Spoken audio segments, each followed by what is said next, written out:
Over the years, Carlos Miller has connected businesses, families, friends to a common goal of success, happiness, and dreams come through. Today, we're still doing that with our branches spread across Nigeria. Now in FOT Roundabout, Onne. Call 091-628-56888 to keep your originality with Techno, Infinix, Samsung, Nokia, Oppo, Vivo, U-Lesson tablets, gadgets, phones repairs, and maintenance. Purchase online at www.carlosmiller.com or visit our store close to you. Head office, Carlos Miller Junction, Okboro Road, Aba Road, Artillery, Port Harcourt. Remember, you can buy any phone of your choice and pay installmentally. We have added services for your satisfaction like SIM registration, NIN enrollment, Wi-Fi activation, recharge cards, and VTU. Call 080-639-73555. Carlos Miller.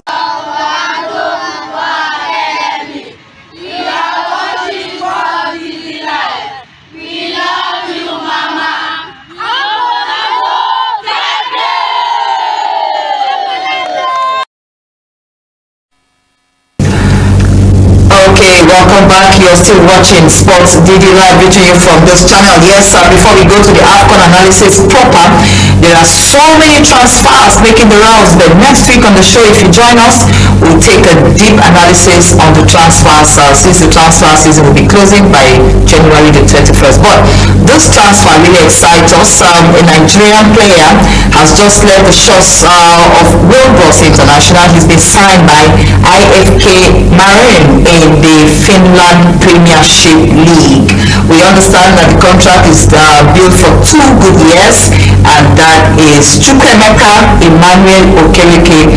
He's a defensive midfielder that plays also as a centre-back. Congratulations to Okereke. Yeah, but I'm playing here in Wilbros, and Port Harcourt. Yes, and being signed by a Finnish club. It's quite a good one. I think at some point, Dana Mukachi and which other player that coached there, former player that coached there, and also saw the rest of some wonderful players who also signed by the Finnish club. So it's a very good move, and the league is running very well. Alright, let's go to AFCON analysis right now, where we told you earlier on that the President Ahmed Bola Tinubu have told the Super Eagles to up their game. He wasn't impressed in their group matches against Equatorial Guinea and the other 2 countries. However, the Super Eagles have qualified to the round of 16 and they will be meeting Cameroon. Now, the Sports Minister, Senator John Owen Eno, in a Zoom meeting with the Super Eagles, have told them to do everything possible to bring the trophy back to Nigeria, as every Nigerian is behind supporting the Super Eagles. In a swift response, Captain Ahmed Musa told the minister that President Ahmed Bola Tinubu needs to be in Ivory Coast to cheer the Super Eagles to victory. Are you in support of this one? I'm not in support. I'm not in support. That's good. I mean, play your game. Distraction on the side of the players. Exactly. Yeah, I mean, I'm not in support. He should just do his governance work. So then I think the both levels of Nigeria are going. That was what we saw in 2013. We qualified with just 5 points and went ahead winning it. Okay, so I won't say that the Israelis have done bad, even though we've not seen the goals coming. But the most important, I think, the good news here is that we'll be able to make it to the round of 16. Playing against the indomitable Lions of Cameroon, we have some edge overall, starting from 1986 down to March 88, August 19, 2000, and of course in 2004 that won them, and in qualifiers, that's Russia qualifying, qualified that won them for August 19. So I think it's an open game. Even the Cameroonians, they are not too good, just like Nigeria, but then at this stage, nobody will say that this person is not good. You just have to put in your A game to see that you make it through. Yeah, head-to-head in the past 5 meetings. Now, let's take a look at that quickly if you have it on your system. Head-to-head in the 5 past meetings with the Cameroonians. We've won twice, drawn twice, and lost just 1 against the indomitable Lions of Cameroon. I think all of this should also put in place, just like the minister said, he said the Eagles need to forget about the social media, put everything that has to do with focus, determination, and get that victory behind them. Well, social media a distraction to them? I don't think so. Because through social media makes you be able to even study your opponent, know the kind of the pattern of play, know their style of play. So for me, I don't think that social media is one of the things that can distract them. All they need to do is to ensure that they are in the winning mood. Coming out against the Indonesian lines of Cameroon on Saturday, they should just have one thing at the back of their mind. Let's get to the quarterfinals. That game is on Saturday at about 9 o'clock. Let's take a look at those that have qualified to the round of 16. Quickly, my holding. We have Angola. They will be playing Namibia in their fixture.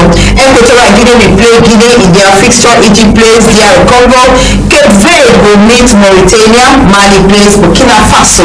Senegal will play host Ivory Coast. And of course, Morocco will have their hands full against South Africa. However, we have a lot of casualties in this AFCON.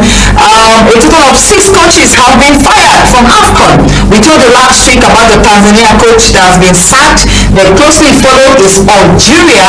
Algeria have also sacked their coach Jamel Balmadi, who won the trophy in 2019, but he's been fired by the Algerian Football Federation. And then we have Gambia. Tom Sinfield is also fired. We have Tunisia. What's his name again? Jalil Kadri. He's been fired alongside Ghana coach Chris Houghton. He's been fired also by the GFA. Now, another coach that has been fired is the coach of Ivory Coast. He actually got fired before the confirmation of the Ivorians to play in the last 16 of the African Cup of Nations. His name goes with James Louis Gasset, fired by the Ivorian Football Federation. Yeah, casualties compared to other AFCON. Well, I think that is one of the highlights of the 2023 African Cup of Nations. So many upset surprises and casualties. Exactly. So I think that's what makes it more interesting. 6 coaches leaving Ivory Coast, not on the mutual consent that we always say. They have been fired, even because of duty. Yes. So for me, I'm not really surprised. And again, the upset, just like I mentioned. So I think this is one big lesson Africans should learn. If you want to hire a head coach, please go for the best. Don't just go and bring in one captain, one big player to come and sit in dugout in the name of being a coach. Equatorial Guinea, we play Guinea in the round of 16. But if you check my Facebook page on Didi Fina Ojogo, you can follow me on Facebook. If you check the page as of 2 days ago, you will see a very beautiful write-up on the Equatorial Guineans. They have 16 Spanish-born players in that team. They have 4 Brazilian origin players in that team. They play beautifully well. We were able to play a 1-1 draw against the Equatorial Guineans when we had the opening fixture of AFCON 2023. Your last word, Sam Kelji, on Equatorial Guinea? Well, I think that's quite a good one. They were the highest goal scorer from now. The highest goal scorer is from Equatorial Guinea. And the Spain one has played for the Spanish national team up until under 21. So what I just want to tell you is that this will go out and ensure that they beat the Indonesian Lions and of course see themselves in the quarterfinals. It's a birthday rain for Promise, one of our own here